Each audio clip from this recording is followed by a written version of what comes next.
So you know that scene in the movies where the parents yell at the kids and say, you cannot come out of your bedrooms until they're tidy. And 10 minutes later, the kids come out of the bedrooms, the room is spotless, but in the corner, the cupboard is bulging from all the stuff that's been hidden out of sight. Well, remember that thought as you see my clean garage behind me. But the point of this video is, well, we wouldn't be much of a publication focused on electric vehicles and living with these items if we didn't have the appropriate infrastructure in our homes to accommodate home charging.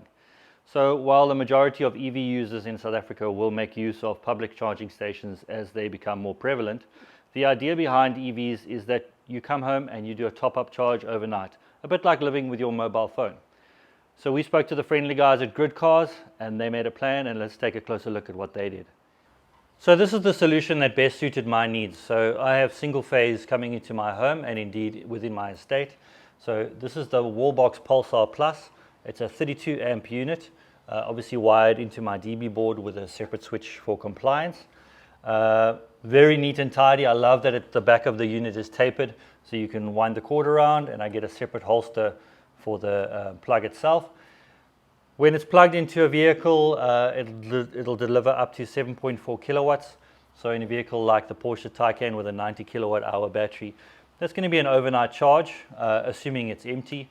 But again, the idea of living with an EV is that, much like your mobile phone, you'll come home, no matter what the state of charge, you plug it in overnight, and even if you get load shed, in the morning you've got a full battery.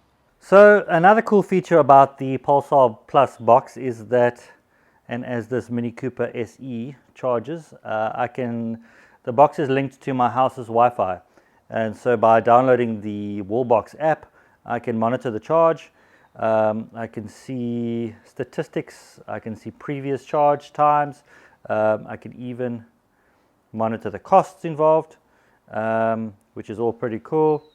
And I can also schedule charging sessions.